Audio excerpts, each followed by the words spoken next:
Okay, switching gears completely. A new thriller here on ABC is edgy and sexy. We talked to the stars of Wicked City. He's handsome, charming, says all the right things you want to hear, but it turns out he also has an evil side. Set in Los Angeles in 1982, things are not all glitter along the Sunset Strip as a serial killer is on the loose. Ed Westwick plays the charismatic killer Kent Granger, who actually may have a soft spot for Betty Smith, played by Erica Christensen, in ABC's new thriller, Wicked City. They both join me now. Thank you guys so much for stopping in with us. You're welcome. Good morning. Well, I wanted to do an interview with you guys because, you know, I was once you.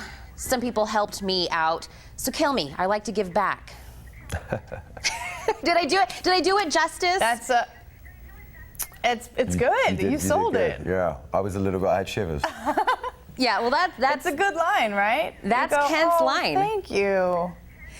Well, I wanted to do him justice. You know, the series took off at the beginning and wasted no time kind of setting everything up. We saw a killing within the first few moments of the show and really kind of got to know both of you guys pretty quick. Yeah, I think that's a great thing. You come to learn that you're not watching a murder mystery.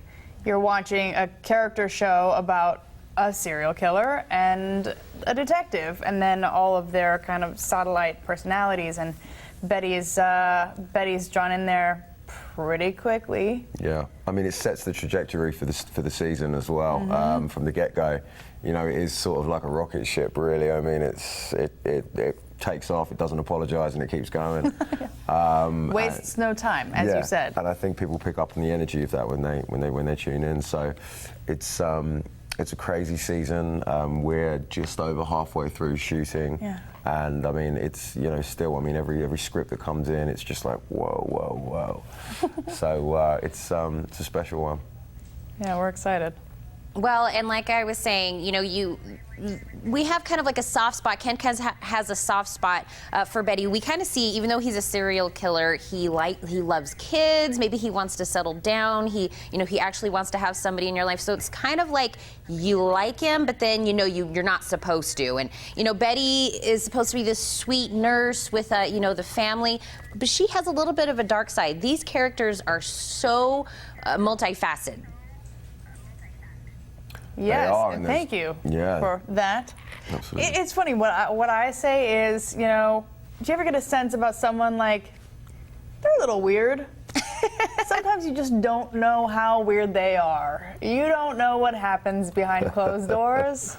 And not to make everybody paranoid, but, you know, these are two people that you might get a sense like there's something off about that person. And yes, there is. Yes, there is. There's definitely some crossover.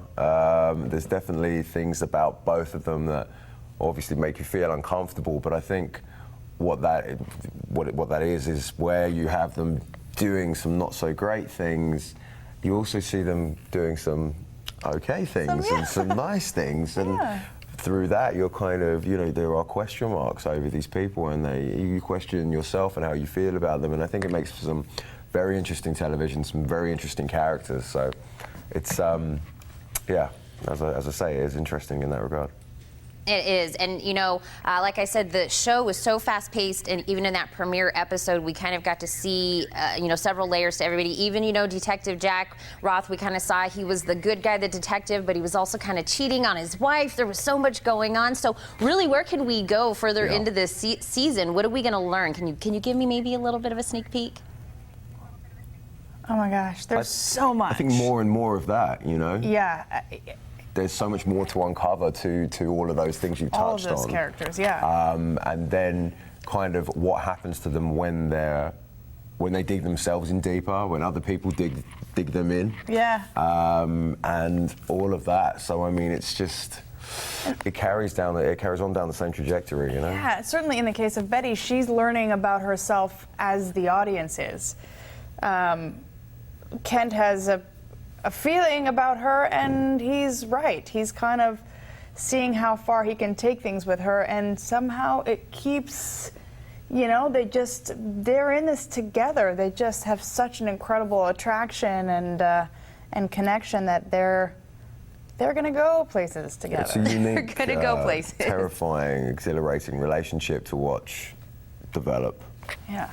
Well, I can't wait to see how all of these characters develop, see what's kind of in there. I have a feeling about Betty. I have a feeling she's really going to be someone that's going to turn us around. You guys, thank you so much again for stopping in and talking to us this morning. You bet. Thanks, Tina. Now, you can watch Wicked City right here on KGUN 9 ABC Tuesday nights at 9 p.m. Don't go anywhere. The Morning Blend will be right back.